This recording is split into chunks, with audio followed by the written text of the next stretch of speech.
그다음에 이제 호주 넘어갑니다. 호주가 영국하고 상당히 많이 비슷하죠. 그래서 이제 영연방 국가, 영국, 호주 많이 비슷하고 그다음에 이제 캐나다도 영연방 국가 아니냐. 근데 캐나다는 미국 쪽을 많이 따라가고 있고요. 그래서 영국, 호주, 싱가포르 이런 쪽이 많이 좀 말레이시아라든가 좀 비슷하긴 한데 호주는 호주 약대를 먼저 이야기하자면 영국 약대하고 좀 틀린 부분이 있어요. 그래서 일단은 이 부분까지는 비슷합니다. 파운데이션 또는 다이렉트 엔트리로 입학한다. 근데 파운데이션도 거의 1년 가까이 거치게 되는데 일반적으로 파운데이션을 거쳐야 되는 이유는 영국과 거의 흡사합니다. 다이렉트 엔트리로 들어가기가 역시 호주도 어렵기 때문에 국제 학생들은 파운데이션을 거치기를 학교에서 원해요. 그래서 파운데이션을 가야 될 것 같고 호주 약대 바첼러 오브 파마시 4년입니다. 그리고 파마시스트 익셈 이렇게 보게 되는데 그래서 파운데이션 또는 다이렉트 그다음에 4년간의 약학부 과정을 거치고 그리고 인턴십 과정을 1575시간 제가 얼마 전에 인터넷에 보니까 호주 약대 인턴십 과정이 1800시간으로 되어 있는데 그렇지 않고 최근에 변경됐습니다. 그래서 1575시간이다. 이렇게 보시면 될 것 같아요. 그리고 최종 약사 시험 통과 후에 약사 면허를 취득하게 됩니다. 제가 추가적인 자료를 좀 보면서 말씀을 드리려고 해서 좀 자료를 좀 펴볼게요. 그래야 하나라도 더 전달을 많이 해드리고 싶어서 그렇습니다. 그리고 이제 편입학하기 전에 호주도 굉장히 특징이 있습니다. 뭐냐면은 여기서 지금 저희 참석하신 분 중에서 호주 약대 쪽이나 호주 의대 쪽을 신청하신 분, 관심 있으신 분은 사실 영국이나 미국에 비하면 많지 않아서 좀 짧게 말씀을 드릴 건데 호주 약대 유급률 50%입니다. 지금 시드니 대학을 기준으로. 엄청 놀랍지 않나요? 왜냐면은 영국도 20, 30%가 되는데 호주 약대가 거의 50% 수준이고 학년이 올라갈 때마다 유학생들이 한 명 한 명 사라진대요. 왜냐? 내년에 다시 들어야 되거든요. 지금 호주 약대는 지금 사실상 영국만큼 굉장히 타이트하게 공부를 강도 높게 가르치는 대학들이 많아요. 물론 호주 약대 하면은 시드니, 모나시, 퀸슬랜드 이게 3개 대학이 가장 유명한 호주 약대들이고 하위권 대학들도 있는데 이 3개 가장 유학생들이 관심이 많은 이 3개 대학은 유급률이 거의 40에서 50%입니다. 그래서 한 과목만 페일해도 1년 다시 들어야 된다, 호주는. 그렇기 때문에 호주 역시 쉽지 않고 약대부터 쉽지 않고 파운데이션이 영국에 비하면 상당히 레벨이 높습니다. 그래서 파운데이션 갈 학생들은 그 전부터 열심히 기초 사이언스 공부를 열심히 하고 가야 되고요. 어, 여기 보시면 편입학 보기 전에 요 다음 보시면 이수 과목이 문제인데 호주는 다행스럽게도 5년제, 4년제에서 1학년, 2학년 때 휴먼 바이올로지라는 거 그게 이제 제너럴 바이올로지고 케미스트리, 마이크로 바이올로지, 바이오 케미스트리 이런 것들을 기초 사이언스부터 공부를 시켜줘요. 근데 아주 짧게 그리고 아주 강도 높게 가르치기 때문에 파운데이션에서 배웠던 걸 여기서 1학년 때 다시 배우게 되는데 강도가 높습니다. 그래서 여기서부터 적응하기가 어려운데 본격적으로 2학년 때부터 뭐라고 해야 될까요? 임상약학, 기초약학의 어떤 전문성 있는 과목부터 공부를 시작하고 이게 이제 영국하고 비슷하죠. 2학년 때부터 페일하는 학생이 점점 늘어나서 3학년 때는 거의 반 이상 바뀐대요.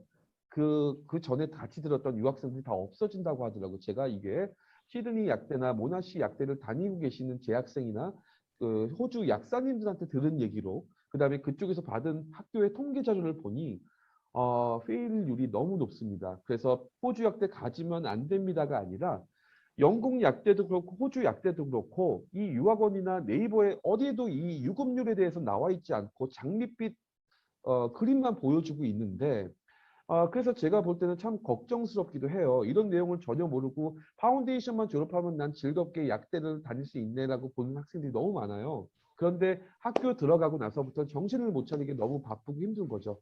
그래서 지금부터 열심히 공부하셔야 되고 그다음에 지금 확실히 문과 출신이라든가 예를 들면은 뭐 IB 쪽을 했어도 사이언스 쪽 관련돼서 좀 관심이 없었다든가 점수가 낮은 학생들은 파운데이션 들어가기 전에 지금 밤새고 공부를 해야 됩니다. 파운데이션 때문이 아니라 본과 들어가기 위해서. 그렇게 되고요. 여기 앞에 통과한 거 잠깐 다시 말씀을 드릴게요. 신입학은 이렇게 되고 편입학 같은 경우에도 이제 학생들이 원하는 궁금해하는 학생들이 있어서 잠깐 요거는 설명드릴게요. 호주의 편입학 같은 경우에 이제 컬리지 디플로마 코र्스라고 해서 호주의 몇몇 대학들이 이제 편입학 제도를 만들어 놨는데 솔직히 제가 봤을 때 이거는 편입학이라고 보기가 좀 어려워요. 이 컬리지 디플로마 코र्스라는 것도 일종의 파운데이션입니다. 파운데이션을 거치고 대신에 이제 그 호주 약대 1학년 프레시맨으로 입학하는 게 아니라 2학년으로 입학을 해서 1년 과정을 덜 거치는 거죠. 그런데 이제 3학, 그러니까 결국은 이제 3년간 공부를 할 때 여기 커리지 디플로마 이쪽은 이제 문제가 없는데 여기 그 2학년으로 점프해서 편입을 한다는 건 본인한테도 굉장한 부담이거든요. 그래서 이렇게 시험을 보게 되고 그다음에 그 외에는 이제 컬리지 그레듀에이션이라고 해서 이제 이것도 대학을 이미 한국이나 해외에서 대학을 졸업한 학생이 3년 과정짜리도 대학으로 들어가는 과정인데 이거는 그 현지 대학의 GPA라든가 이런 것들이 굉장히 중요해야 됩니다. 그래서 GPA도 좋아야 되고 뭐라고 해야 될까요? 이렇게 가는 학생은 사실 좀 많지는 않아요. 그래서 별로 없고, 그 다음에 이런 편입학 제도를 운영하는 학교들이 솔직히 매력적인 학교들이 없어요.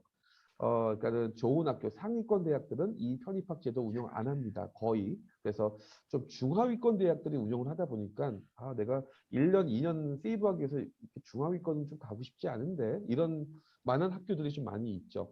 그래서 여기에 보시면은 뭐 저기 모나시에서도 이제 2학년 편입학 프로그램들이 있는데 이거는 뭐 모나시나 시드니 경우 이제 디플로마 과정은 없지만 이제 바이오 메디슨이라든가 팔마세티컬 사이언스 그러니까는 약학이나 의학 쪽을 한국이나 어느 국가에서 전공한 학생들만 편입을 받아줘요. 그래서 그런 좀 한계가 있다. 그래서 편입학은 참고만 하시면 될 것 같아요.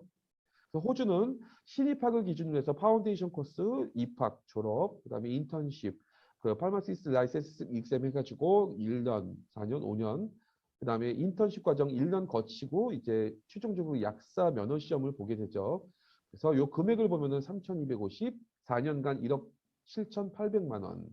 그러면은 약사 면허 시험 볼 때까지 6.5년 정도, 영국하고 거의 비슷하죠. 그리고 수업료만 봤을 때 총 2억 1천만 원 든다.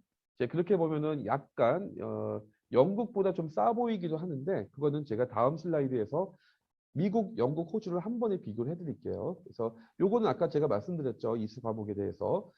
가기 전부터 열심히 하셔야 되고 파운데이션 때 이거를 파운데이션 통과를 여기도 마찬가지로 호주도 영국처럼 각 과목별로 파운데이션은 70점, 100점 만점으로 환산 시 70점 이상이면 패스할 수 있습니다. 근데 70점이 목표가 되면 안 되고 100점 만점에 100점을 받는다는 목표로 공부를 하셔야 됩니다. 왜?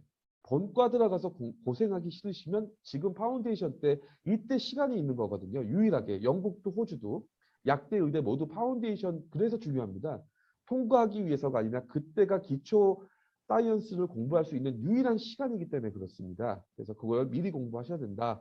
이렇게 보시고 호주 의대 이거는 이제 MBBS, MD 과정 이름이에요. 그래서 이제 다이렉트 엔트리로 들어가는 경우도 있고 호주 의대는 5년짜리가 6년짜리 이렇게 있는데 여기도 이제 파운데이션으로 들어가는 경우도 있지만은 이제 본격적으로 보통 이제 다이렉트 엔트리로 들어가는 경우가 제일 많죠. 그래서 이렇게 보시면 될 것 같고 호주 의대는 이제 21개 정도 대학이 있는데 영국이나 이제 미국에 비하면 굉장히 숫자가 적죠. 그렇게 되는데 이제 호주 의대 17,000명 정도가 재학 중인데 이 중에서 14.5%인 2,500명 정도가 유학생이고 매년 4,500명 정도 유학생이 호주 의대를 졸업하는데 한국 유학생은 1년에 평균 20명 정도가 호주에 입학합니다. 호주 의대. 그래서 상당히 숫자가 적죠. 왜냐하면 역시 호주도 영국처럼 의대는 입학하기가 쉽지 않다. 그런 부분들이고요. 그래서 여기 보시는 것처럼 MBBS가 이제 Bachelor of Medical Science and Doctor of Medicine 그래서 학사 지원 형태, 그래서 의대로 곧바로 진학하는 형태인데 여기 들어갈 때 이제 A레벨, IB 또는 SAT나 AP 점수 필요하고 이제 의대 파운데이션 과정이 있는 학교가 몇 군데 있습니다. 1년 정도 되는데 여기에서도 이제 그 고등학교 GP 연봉만큼 굉장히 중요하죠. 그래서 이런 형태로 들어가야 된다. 그다음에 언더그래듀에이트 디그리 이것도 뭐 지금 대학을 다니고 있는 학생이라든가 이런 학생들 아니면 졸업한 학생들의 다시 MBBS, MD 과정을 들어가는 경우가 있는데 이건 의미가 사실 없죠. 그냥 신입학하고 똑같은 내용이고 그래서 이런 과정으로 들어가게 됩니다. 호주 의대 파운데이션 MBBS, MD 졸업 코스 1년, 6년, 7년. 대략적으로 호주 의대 역시 8년 정도 걸리죠. 영국 의대 8년, 호주 의대 8년 정도였죠. 그다음에 이제 수업료는 총 이제 3억 6천 정도 대략적으로 발생한다라고 볼 수 있을 것 같아요. 근데 호주 의대를 유학생이 졸업을 하게 됐을 때 장래, 미래에 대한 단점들이 꽤 많습니다. 그거를 제가 3개국 비교할 때 같이 한 번에 말씀을 드리도록 할게요. 호주 의대 졸업까지 이수 과목 영국하고 거의 비슷합니다. 거의 동일해요. 그래서 여기도 역시 그